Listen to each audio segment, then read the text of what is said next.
6 months after the fall of Chithsera, the galaxy was still learning how to be afraid.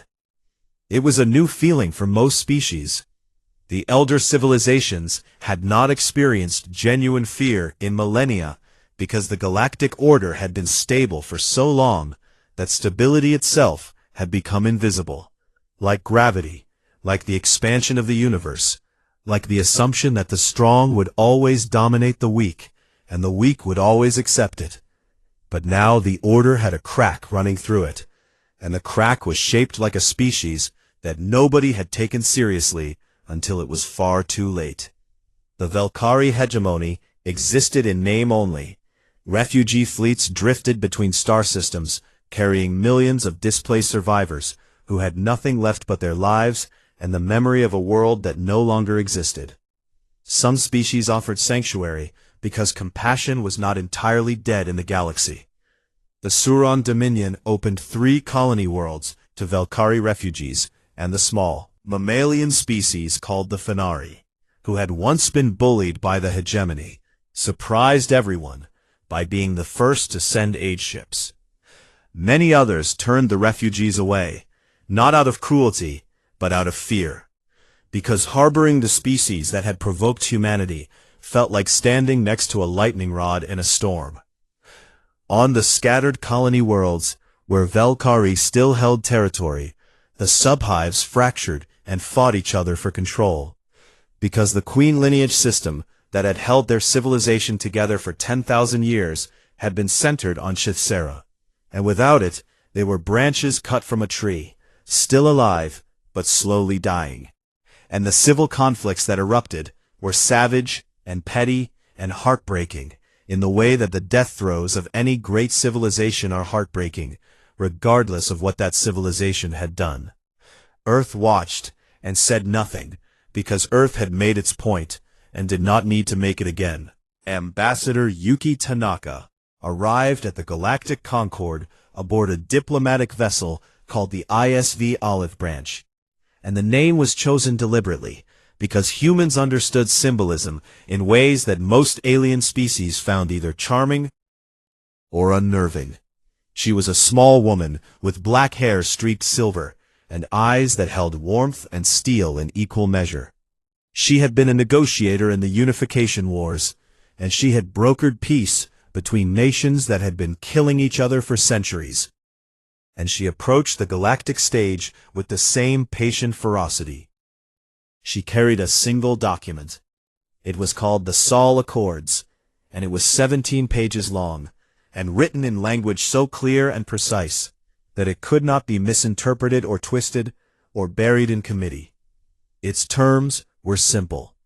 First, that sovereign species were inviolable, and that unprovoked attacks on civilian populations would trigger automatic collective response from all signatories. Second, that territorial disputes would be resolved through binding arbitration with consequences for non-compliance. Third, that a rapid response military force would be established to enforce these principles, and that humanity would serve as the primary contributor and enforcer of last resort. The Concord Assembly erupted in reaction. Some species were outraged at the audacity of a species barely 3 centuries old dictating terms to civilizations that had been ancient when humans were still living in caves. The Drakith ambassador called it imperialism wrapped in righteousness, and demanded that humanity be sanctioned for the destruction of Chithsera. But others were quieter and more thoughtful, and they looked at the empty chair where the Velkari representative used to sit, and they thought about what had happened and why, and they realized that the Concord had failed. It had failed to prevent the attack on Kepler 442b, and it had failed to respond to the massacre, and it had failed to act when Talvek had begged them to intervene. And the result of all that failure was a dead world and a broken species and a galaxy that now lived in the shadow of human wrath. The Lithane cast their vote first, as they always did, because seniority had its privileges, and their vote was in favor, and the weight of it silenced the chamber, because when the oldest species in creation endorsed something, the wise paid attention. The Sol Accords passed by a margin of 3-1, and the galaxy had a new framework and a new enforcer, and nothing would ever be the same. On Kepler 442b, reconstruction had begun. The first ships arrived 2 months after the fall, carrying engineers and builders and architects, and they landed on scarred Earth and began the slow work of resurrection.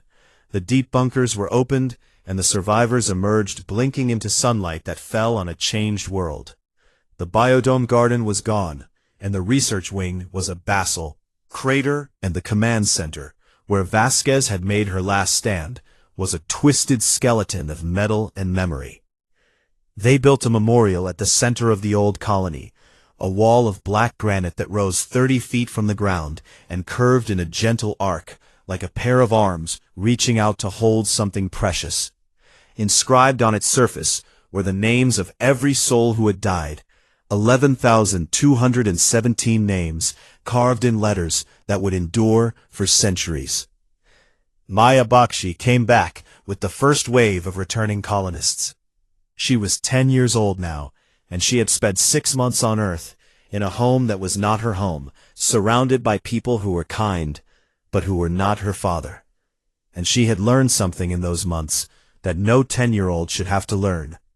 That the universe is not fair, and that the people you love can be taken from you without warning, and that the only thing you can do about it is decide what kind of person you are going to be. In the aftermath, she walked to the memorial wall and found her father's name, and she placed her hand against the cool stone and stood there for a long time. And she did not cry because she had done all her crying already.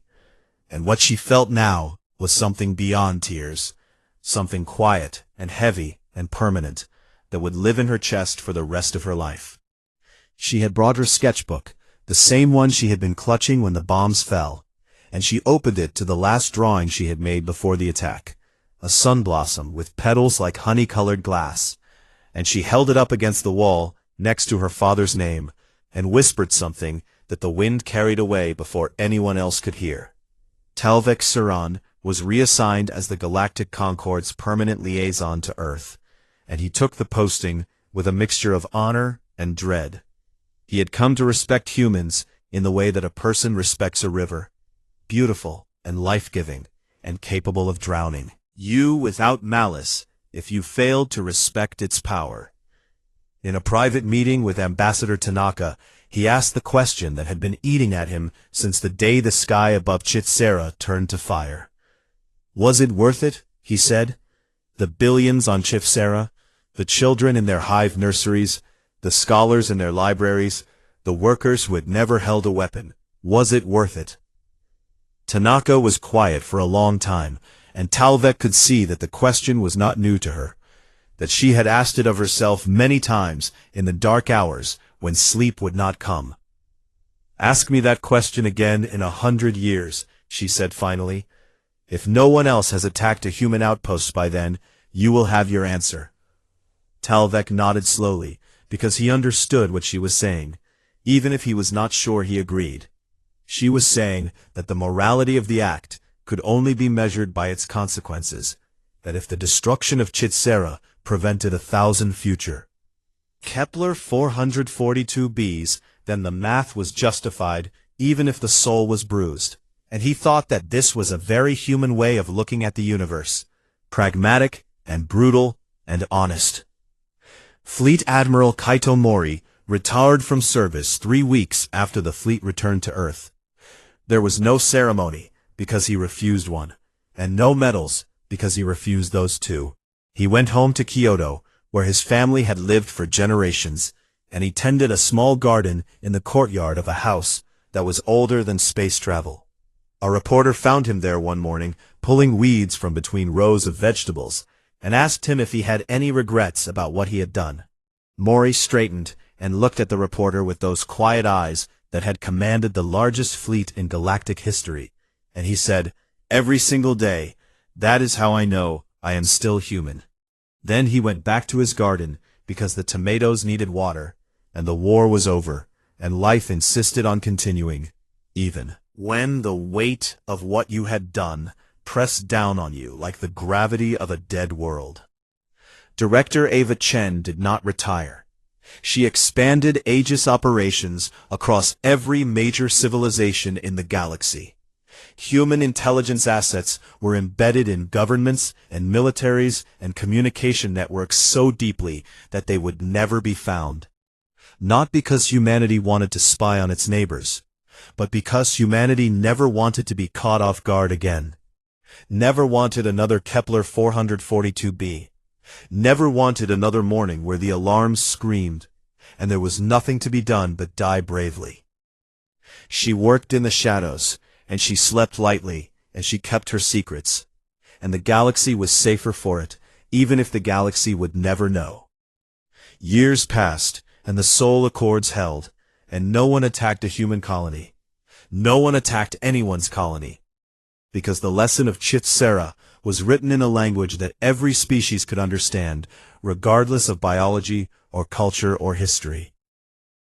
The language of consequences. And then one day, a delegation arrived at the Galactic Concord, a small species newly spacefaring, insectoid coincidentally, nervous and wide-eyed and overwhelmed by the vastness of the galaxy they had just entered. They were directed to the human embassy first, as all new species now were, because that was the protocol under the Accords. The young alien ambassador stood in the lobby of the embassy and looked around at the artwork on the walls, which depicted Earth in all its seasons, and at the small fountain in the corner that made a sound like rain, and at the humans who walked past, smiling and nodding. And then the ambassador turned to the human attaché who had been assigned to welcome them, a young woman with kind eyes and brown skin, and a name tag that read Lieutenant Priya Singh. "Is it true what they say about your species?" the ambassador asked, and there was a tremor in the translator's rendering of the words. "The stories about what you did to the Valkyrie, are they true?" Lieutenant Singh looked at the young alien, and she saw the fear there, plain and undisguised, and she felt something twist in her heart.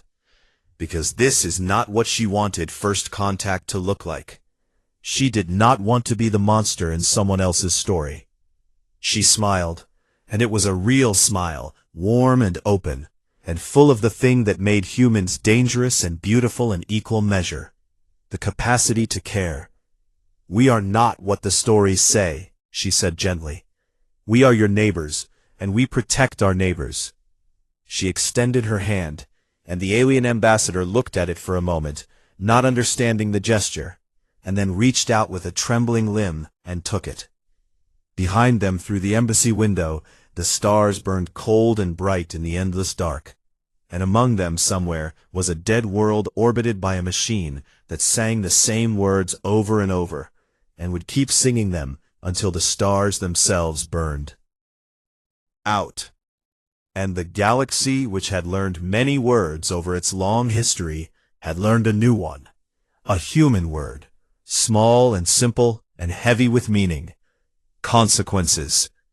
It was a word the galaxy would not forget. The sky above Chith-Sera split open like a wound, and the stars bled ships. They came out of fold space in a wave that stretched across the entire orbital plane. 4,000 warships emerging simultaneously in a synchronized arrival so precise that the Valkyrie sensor operators thought their equipment was malfunctioning. No fleet in galactic history had ever executed a fold space jump with that kind of coordination. It was supposed to be impossible. The margin of error should have scattered them across light minutes of space. But the human navigators had calculated the jump to within meters, and the fleet arrived as a single fist. The Valkyrie Homeworld Defense Force consisted of 42 warships and a network of orbital weapons platforms. They were commanded by a veteran named Krixtal, who had never lost a battle, and who took exactly 3 seconds to assess the situation on his tactical display, before he understood with perfect clarity that he was about to lose his last one.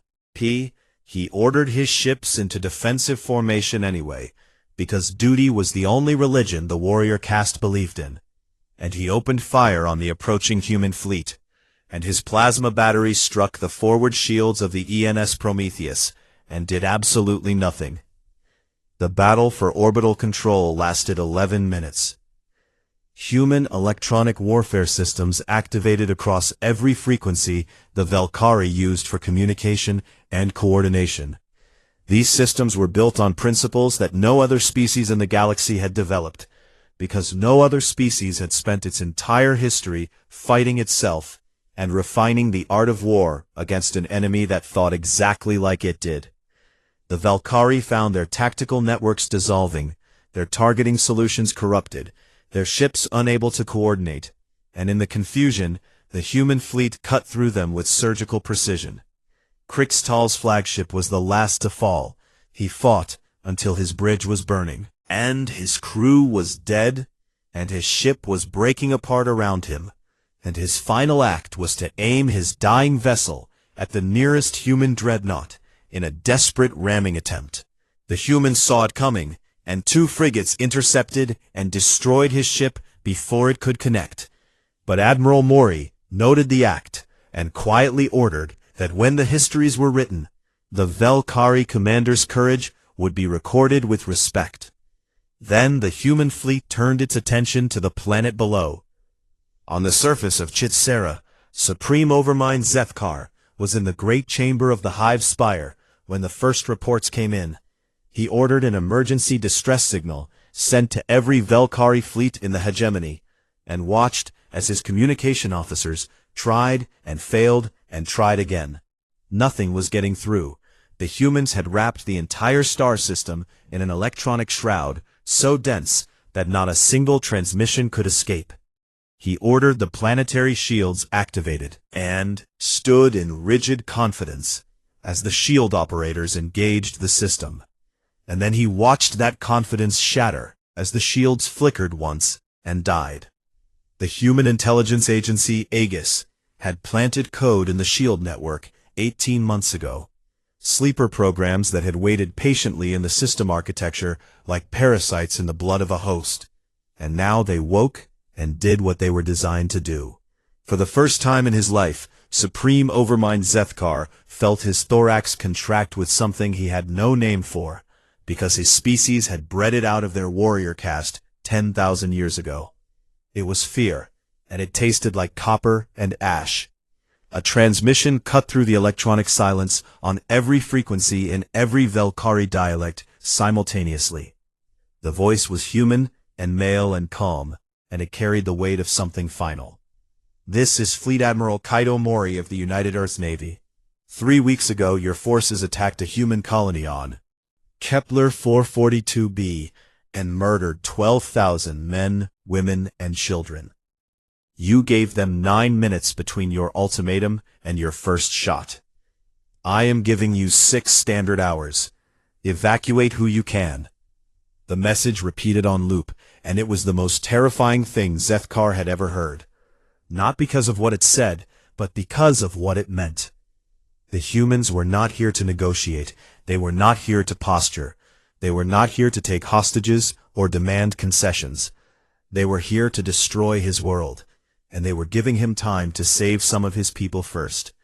And somehow that mercy was more frightening than any cruelty. Chaos erupted across Chitsera. Billions of Valkyrie scrambled for transport ships and evacuation shuttles and cargo haulers and anything with an engine and a hull. The great hive cities that had stood for millennia descended into panic as workers and drones and queens and larvae fought for places on departing vessels. The human fleet held position and waited. Every evacuation ship that launched from the surface was scanned and tracked and allowed to pass through the fleet cordon unharmed. Human frigates even adjusted their positions to create clear flight corridors for the fleeing Valkyrie. And this act of organized mercy in the shadow of organized destruction was something the galaxy had never seen before and did not know how to understand. Some Valkyrie warships that had been docked at orbital stations tried to fight, and the human fleet destroyed them with the casual efficiency of a giant swatting insects. And the irony of that comparison was lost on no one. 6 hours passed. They passed slowly for the Valkyrie, and they passed slowly for the humans, because waiting to do a terrible thing is its own kind of suffering. On the bridge of the Prometheus, Admiral Maury stood with his hands clasped behind his back and watched the evacuation reports scroll across his display.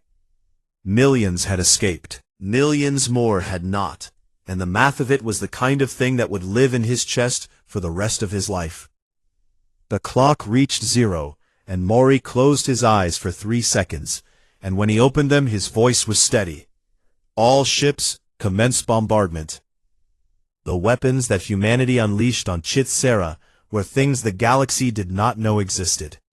Kinetic lances fired tungsten rods, the size of buildings, at velocities that approached a significant fraction of the speed of light. When these rods struck the surface, they did not simply explode. They converted their kinetic energy into devastation on a scale that made nuclear weapons look like firecrackers. Each impact was an earthquake, and a firestorm, and a crater miles wide. Solar disruptors targeted the system's star and destabilized its corona, producing targeted flares that washed across the planet in waves of radiation that sterilized everything they touched. And between these apocalyptic weapons, the conventional arsenal rained down, nuclear warheads and plasma bombs and incendiary payloads that filled the spaces between the larger impacts with fire and ruin. Chith-Sera died the way a candle dies when you close your fist around it. The great hive spires that had stood for 10,000 years and housed billions of souls collapsed into dust.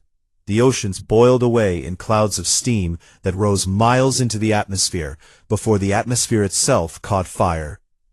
The underground networks that connected the hive cities crumbled as the crust above them turned to magma.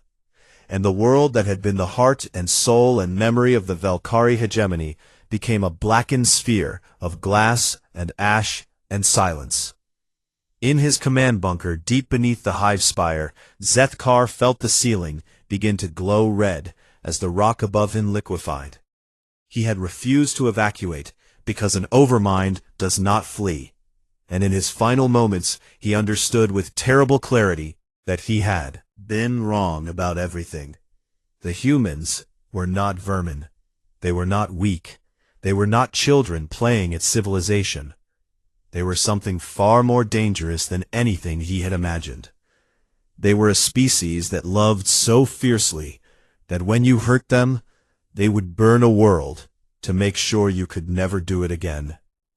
The molten rock reached him, and his last thought was that he should have listened to the shadows. From across the galaxy, every species with deep space sensors watched the data feeds in real time. They watched the energy signatures and the thermal blooms and the gravitational fluctuations that told the story of a world being murdered. And the watchers did not speak because there were no words in any language that fit the shape of what they were seeing. In the Galactic Concord Assembly Chamber, the representatives sat in their seats and stared at their displays, and the chamber was as silent as it had ever been in its million-year history.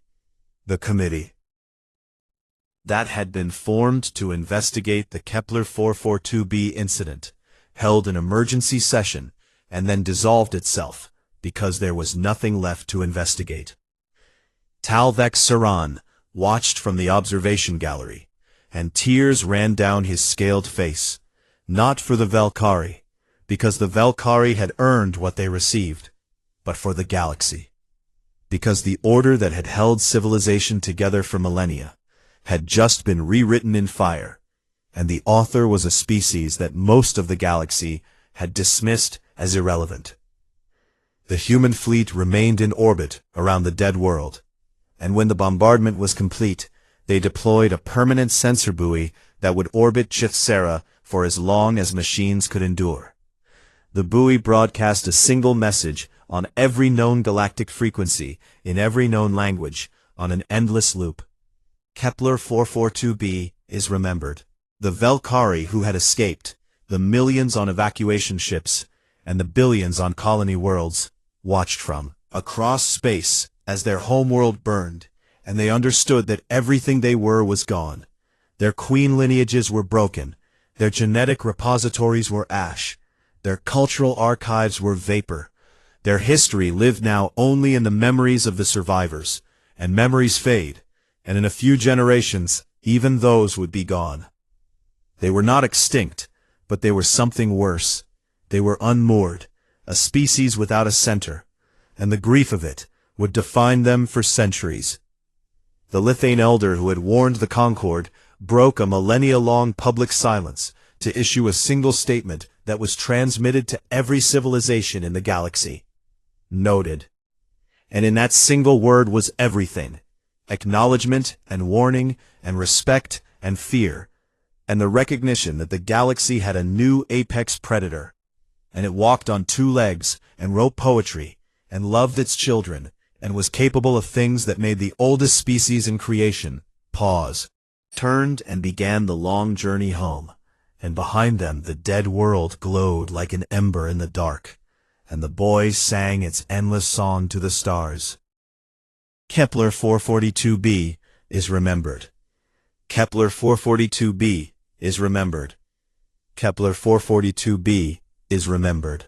Earth went dark, and the galaxy held its breath without knowing why. It started small, a human trade vessel that failed to arrive at a scheduled port, a diplomatic office that closed without explanation, a communication relay that stopped transmitting, and within 72 hours, every human presence in the galaxy had simply vanished like smoke pulled back into a fire. Embassies were emptied overnight, their staff gone, and their doors sealed, and their systems wiped clean. Trade routes that had carried human goods for decades went silent. Ships that had been docked at alien stations undocked and flew into the black and did not come back. And the humans who had lived and worked among other species for years packed their bags and said nothing, and left. The galaxy noticed, and the galaxy talked. In the trading halls of the Saran Dominion, the merchants muttered that the humans were cowering, retreating to their little blue world to lick their wounds, like the insignificant creatures they were. In the council chambers of the Velkari hegemony, the warrior caste laughed and said that the vermin had learned their lesson. In the bars and bazaars of 100 alien stations, the consensus formed quickly and comfortably. Humans were weak, and the strong had spoken, and that was the natural order of things.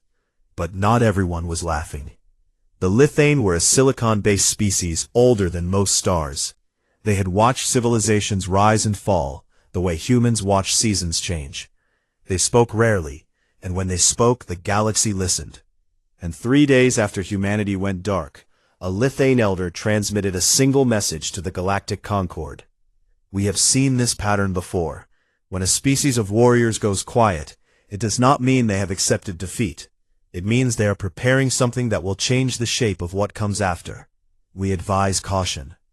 The Concord received the message, and filed it, and continued, debating whether the attack on Kepler 442b constituted a violation of galactic law or a legitimate territorial action. They sent 14 messages to Earth requesting dialogue. Earth did not respond to a single one. Inside the Sol system, something extraordinary was happening. The Omega Doctrine was not a battle plan. It was a transformation. It was the moment a civilization of artists and scientists and dreamers remembered that it was also a civilization of warriors, and it reached deep into itself and pulled out something terrible and beautiful and unstoppable. Every shipyard in human space pivoted to war production in a matter of days. Civilian freighters were recalled and refitted with armor plating and weapon systems. Mining vessels were converted into ammunition carriers. Luxury liners became hospital ships. And the great orbital construction platforms above Earth and Mars and Titan that had been building colony ships began building something very different. Fleet Admiral Kaito Mori stood at the center of it all, like the calm eye of a hurricane. He was 63 years old, with silver hair cropped close to his skull, and eyes that held the quiet intensity of a man who had spent his entire life thinking about war so that he could prevent it.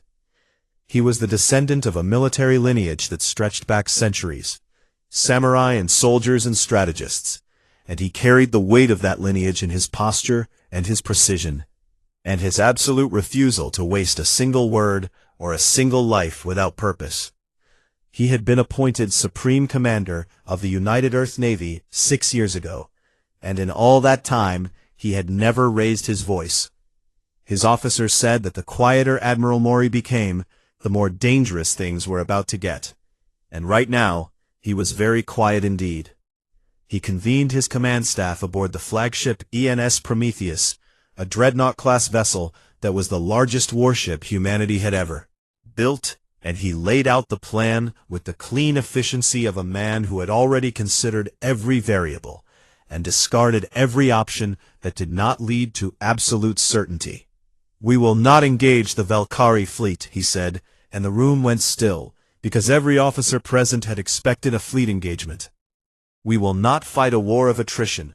We will not trade systems or negotiate ceasefires or play the game the way the galaxy expects us to play it."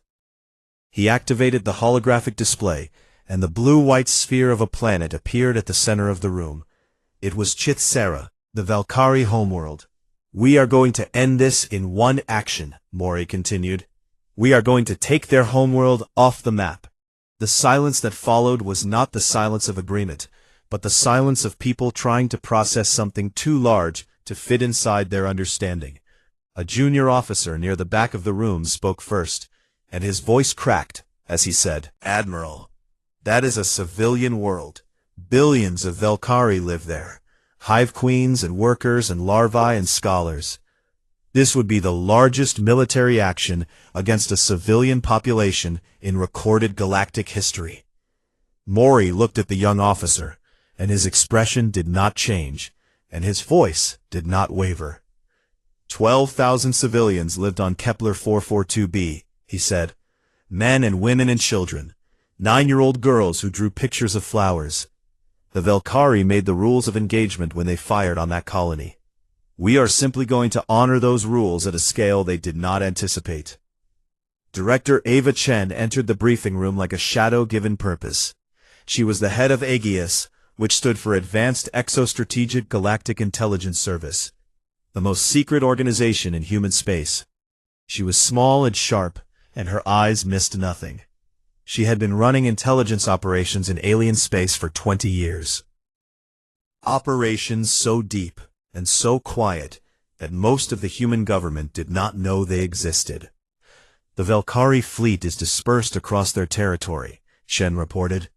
"They are running victory parades and celebration rituals, and their homeworld defense grid is at peacetime readiness. They have a skeleton garrison of 40 ships, and their planetary shield network has a maintenance cycle that creates a vulnerability window every 9 days." She paused and allowed herself the smallest of smiles.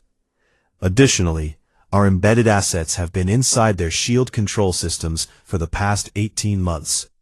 When the time comes, those shields will not function." The room absorbed this, and the weight of it settled over everyone present like a physical thing, because they were beginning to understand that this had not been planned in the days since Kepler 442b.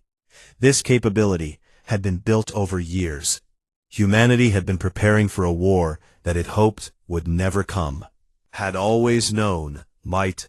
Meanwhile, across the galaxy, Talvek Suran had reached Concord headquarters and was trying desperately to make someone listen. He stood before the Grand Assembly and told them what he had seen on Kepler 442b, the broken buildings and the burning sky and the children pulled from rubble. And then he told them what he feared was coming. "You do not understand humans," he said, and his voice carried a tremor that surprised even him. "I lived among them and I thought I understood them, and I was wrong. They are not what they appear to be. They smile, and they write poetry, and they build gardens on alien worlds, and all of this is true. But underneath all of it is something else, something very old and very patient and very dangerous." He looked around the assembly chamber at the representatives of 100 species who had ruled the galaxy for millennia, and who could not imagine that a species barely 3 centuries into space travel could threaten any of. "They have gone silent," Talvek said. "And I am telling you, that silence is the most terrifying sound in the galaxy right now. You need to act. Not to protect the Valkyrie, but to protect the order that holds civilization together. Because if the humans do what I think they are going to do, nothing will ever be the same. The Concord thanked him for his testimony, and formed a committee to investigate, and scheduled a preliminary hearing for the following month. In dark space, beyond the edge of known Valkyrie territory, far from any sensor array or patrol route, the ships began to gather. They came from every corner of human space, frigates and destroyers and cruisers and carriers and dreadnoughts.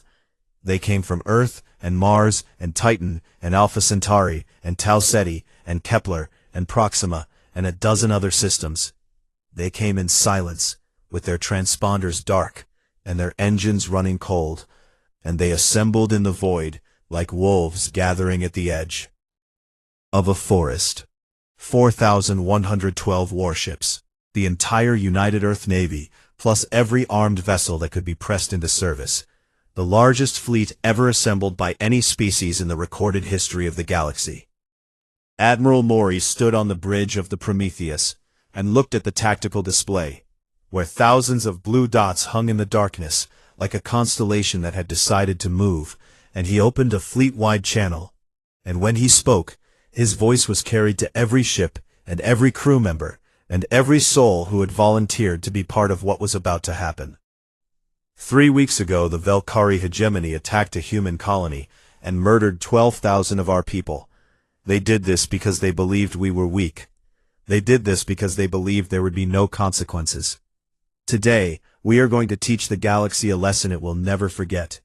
Not with words, not with treaties, not with diplomacy, with consequences. Paused for one breath. All ships, engage fold space drives, destination Kithsera. 4,000 ships vanished from dark space in a ripple of light that no one saw, and the void was empty again, and silent, and waiting. The Valkyrie fleet filled the sky like a swarm of iron locusts, and the sight of it was enough to make a person forget how to breathe. 214 warships, arranged in perfect formation, their hulls black and angular, and covered in the bioluminescent markings of the warrior caste. Each one bristling with plasma batteries and kinetic lances and torpedo bays that glowed like hungry mouths. And at the center of the formation sat the flagship of Supreme Overmind Zethkar, a massive dreadnought called the Chiton Throne that was larger than some moons. Zethkar broadcast his message on every frequency, so that every soul on Kepler 442b could hear it. His voice was translated into human speech by machines, but the contempt needed no translation. Vacate this world or be exterminated. You have one solar rotation to comply. Commander Vasquez was already in the command center, barking orders when the message ended. She knew the ultimatum was a lie the moment she heard it. She heard it because she had studied the Valkyrie, and she understood that a species which considered mercy a weakness would never actually grant it. The deadline was theater, designed to make the massacre look justified in the eyes of the Concord. She was right. The fleet opened fire 9 minutes later. The first volley hit the northern orbital platform and turned it into a cloud of molten metal and screaming debris. The second volley struck the planetary shield, and the entire colony shuddered like a wounded animal as the barrier struggled to absorb energy it was never designed to handle. The third volley punched through. Vasquez had 9 minutes, and she used every second of them. She triggered the emergency distress signal aimed at Sol Command on Earth, a quantum burst transmission that would take hours to arrive, but would carry everything the sensor arrays had recorded. She activated the deep bunker protocols and ordered every civilian underground. Scrambled her 2 frigates, knowing full well that 2 ships against 200 was not a battle, but a statement. The ISV Defiant and the ISV Resolve launched from the surface docks and climbed into hell. Captain Marcus Webb commanded the Defiant, and he was the kind of man who had been born 1,000 years too late. or perhaps exactly on time. He flew his ship straight into the teeth of the Valkyrie formation, firing everything he had, and scoring hits on 3 enemy cruisers, before a concentrated barrage tore his port engine array apart, and killed his weapons officer, and shattered the forward hull. His ship was dying, and he knew it, and everyone on the bridge knew it, and for a moment there was nothing but the sound of alarms and the hiss of escaping atmosphere. "Helm," Webb said quietly, "set collision course for their nearest carrier. All ahead full." The helmsman did not hesitate. The Defiant hit the Valkyrie carrier's spire of conquest at 3/4 of maximum thrust, and the explosion was visible from the surface of the planet. The carrier broke apart like an egg struck by a hammer, and 2 escort ships caught in the blast radius tumbled away in flames. On the bridge of the Kitten Throne, the tactical officer reported the loss, and for the first time in the battle, Zethkar felt something he did not recognize. It was not fear, but it was the cousin of fear, the quiet discomfort of encountering something that did not fit the model. A species facing certain defeat should surrender. That was the natural law of war. The weak yield to the strong. But these humans had just deliberately crashed a dying ship into his fleet, and the act made no tactical sense unless you understood something about humans that Zethkar did not. They would rather burn than kneel. On the surface, Commander Vasquez coordinated the ground-based railgun batteries with the calm focus of a conductor leading an orchestra through its final performance. The railguns were mining equipment repurposed for defense, and they were crude compared to Valkyrie weapons. But they threw slugs of depleted uranium at speeds that could crack starship armor, and Vasquez used them well. 11 Valkyrie ships fell to the ground batteries before the fleet adjusted its targeting and began systematically destroying every railgun emplacement on the planet. The bombardment was savage and precise, and it churned the surface into fire and ruin. In the research wing, Dr. Oren Bakshi was not a soldier, and he had never pretended to be one. But when the ceiling cracked and the lights went red, he ran not away from the danger, but toward the civilian shelters, because his daughter was there, and nothing in the universe mattered more than that. He found Maya in the shelter corridor, clutching her sketchbook, with wide, terrified eyes, and he dropped to his knees and held her face in his hands, and told her that everything was going to be okay, and that she needed to go into the deep bunker, and that he would be right behind her. He was lying, and some part of her knew it, but she nodded and let the evacuation team guide her down into the earth, where the walls were thick enough to survive what was coming. Bakshi turned back and ran toward the triage station, where wounded were already arriving, because he was a doctor as well as a linguist, and there were people who needed help, and he could not leave them. The research wing took the direct orbital strike 4 minutes later. The ceiling came down in a wall of fire and steel, and Dr. Oren Bakshi died in the same building where he had spent years trying to understand alien languages, because he believed that communication was the bridge between worlds. He never heard the last transmission of Commander Vasquez, but the galaxy did.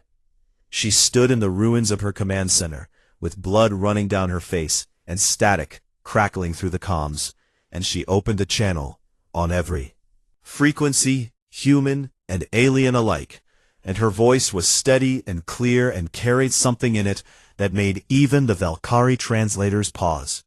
"This is Commander Lena Vasquez of the United Earth Colonial Forces. To the Valkyrie hegemony, you have made the last mistake your species will ever make. Earth remembers, and Earth responds. You killed our children today, and you celebrated, and you do not yet understand what you have done. But you will, I promise you, on the graves of every soul you have taken today, you will understand." The command center took a final hit, and the transmission ended, and Commander Lena Vasquez was gone. The bombardment continued for another 2 hours. The Valkyrie were thorough, because thoroughness was in their nature. And by the time they finished, the surface of Kepler 442b was scarred with craters and choked with smoke, and the colony that 12,000 people had called home was largely reduced to ash and rubble. The shattered ground, 783 people survived, most of them children. Among them a 9-year-old girl clutching a sketchbook full of drawings of alien flowers and waiting for a father who would never come. Talvek Saran survived in his shielded diplomatic pod, and when the bombardment ended, he emerged into a landscape of devastation and stood in silence for a long time. He had seen wars before. His species was old, and its history was long. But there was something about this that cut deeper. Perhaps it was because he had known these people. Perhaps it was because he had told Vasquez the shadows were empty. He transmitted his report to the Galactic Concord, and knew even as he sent it that the bureaucrats would debate jurisdiction and procedure and protocol while the ashes cooled and the children wept. Across the galaxy, the news spread at the speed of light, and then faster, carried by gossip and rumor and the quiet networks of species who watched, waited. A human colony destroyed, 12,000 dead. A minor species taught its place. Some species nodded in approval. Some looked away in discomfort. Most simply noted it and moved on, because the galaxy was large, and atrocities were common, and humans were nobody important. On the world called Chit-Sera, Zethkar received the victory report, and his mandibles clicked in satisfaction, and the warrior caste sang songs of triumph in the ancient harmonics of their kind. They did not notice that a small quantum burst signal had reached Earth 7 hours after the battle began. They did not notice because it did not occur to them that it mattered. On Earth, the signal arrived at Sol Command and was routed to the United Earth Parliament, and every representative in the chamber listened to the sensor data and the casualty reports, and then they listened to the final transmission of Commander Lena Vasquez. And when her voice faded into static, the chamber was so quiet, you could hear the heartbeat of a species deciding what it was going to become. The Speaker of the Parliament stood, and she was an old woman with white hair and steady hands, and she spoke a single sentence that had not been uttered since the darkest days of the Unification Wars. I move to invoke the Omega Doctrine. The vote was unanimous. No debate was held. No abstentions were recorded. Every single representative of every single nation of Earth voted yes, and the chamber remained silent afterward, because there was nothing left to say. Somewhere deep beneath the surface of Earth, in vaults that did not officially exist, machines that had been sleeping for decades began to wake up. The children were laughing in the biodome garden when the sky still looked safe. That was the thing about Kepler 442b that made people love it so much. The way the light came through the atmosphere like honey dripping through glass, warm and golden and slow. And the way the wind carried the smell of alien flowers that nobody had proper names for yet. So the colonists just called them sun blossoms and whispered that they smelled like home, even though home was 1,000 light years away. 12,000 people lived on the outpost they called Horizon's Edge, and every single one of them had chosen to be there. Miners who dragged rare ore from deep underground. Scientists who spent their nights staring at stars nobody had catalogued. Teachers who ran school pods for the colony's children. And families who had packed their entire lives into cargo containers and crossed the black ocean of space because they believed in something bigger than themselves. Vasquez stood at the observation window of the Garrison Command Center and watched the colony breathe. She had been stationed here for 3 years now, and she had come to think of these people as hers. Not in any official way, but in the way a shepherd thinks of a flock. She would lay down her life for any one of them, and she would not even hesitate. She was a hard woman, forged in the fire of Earth's unification wars, where nations that had pointed weapons at each other for centuries finally turned those weapons into plowshares and built something worth protecting. Her face carried scars from those days, and her eyes carried something heavier. But when she watched the kids chase each other through the garden rows, she almost smiled. Down in the research wing, Dr. Oren Bakshi was not smiling at all. He sat in front of his console with his fingers frozen above the keys, and his heart beating too fast. The subspace array had picked up something strange 3 hours ago, had spent every minute since then trying to convince himself he was wrong, but the data would not let him.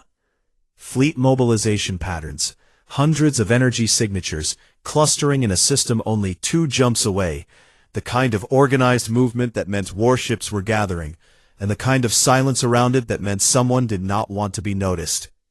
He pulled up the signature profiles and matched them against the database, and his stomach turned cold when the result came back. Velkari, every single one of them. The Velkari hegemony was an insectoid civilization that had ruled a stretch of the galaxy for longer than humans had been building cities. They stood 8 feet tall on armored legs, with mandibles that could crush steel, and compound eyes that saw in spectrums humans could not even imagine. Their society ran on a rigid caste system controlled by hive queens, and at the very top sat the Supreme Overmind, a title that passed not through election or bloodline, but through superior intellect and cunning, inheritance, but through combat. The current Overmind was called Zethkar, and he hated humans the way fire hates water. 3 systems rich in rare minerals had been the subject of a territorial dispute between humanity and the hegemony. The Galactic Concord had mediated and ruled in humanity's favor, and Zethkar had never forgiven the insult. To his species, territory was identity. To lose ground was to lose self, and he had sworn in the sacred chambers of Chithsera that the vermin from Sol would learn their place.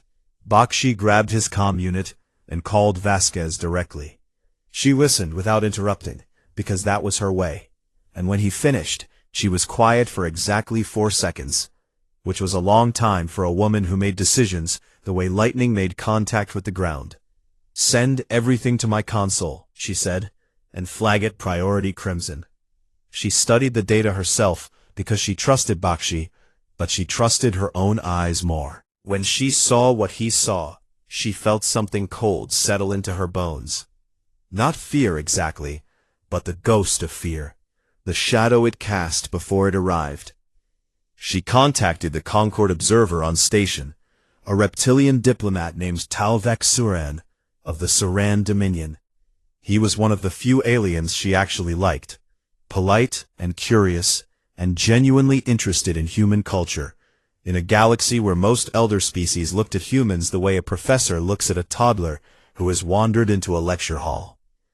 Talvek examined the data and waved a clawed hand in dismissal. "The Velhari posture," he said.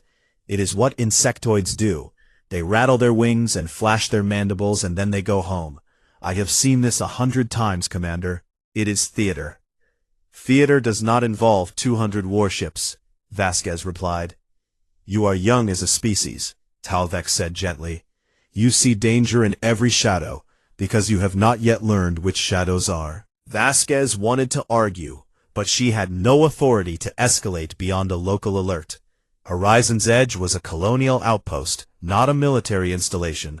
She had 2 frigates and a handful of orbital gun platforms, and a planetary shield that had been designed to stop meteor showers, not plasma bombardment. So she did what she could. She quietly moved the garrison to elevated readiness. She ordered the deep bunkers tested and the evacuation protocols reviewed. And she told no one else because she did not want to cause panic over what might be nothing. 1,000 light-years away, on the world called Chithsera, the Supreme Overmind Zethkar stood in the great chamber of the Hive Spire and addressed his war council. The room was vast and dark, and filled with the clicking of mandibles as 1,000 warrior caste commanders listened to their leader speak.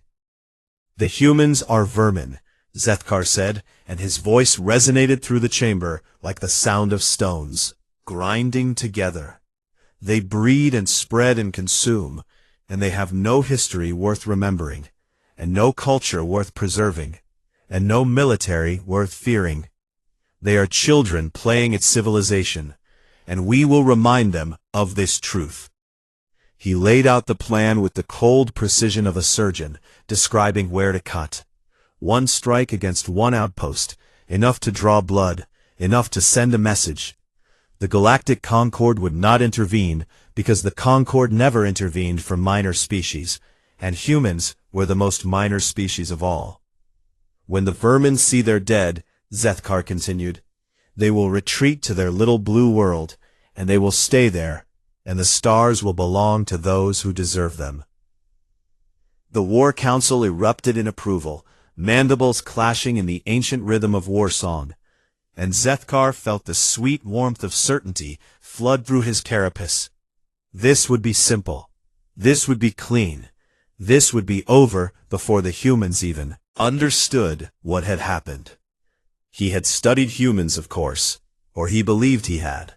He knew they were small and soft and fragile. He knew they lived brief lives and wept when those lives ended.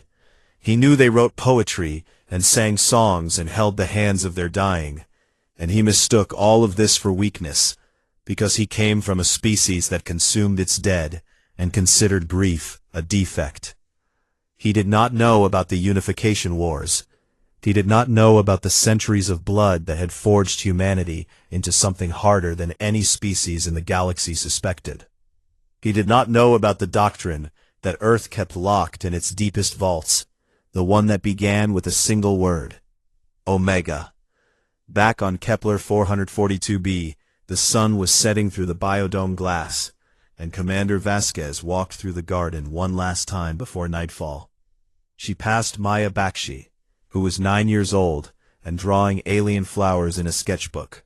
The girl looked up and smiled, and Vasquez smiled back, because that is what you do when a child smiles at you, even when your gut is telling you something terrible is coming.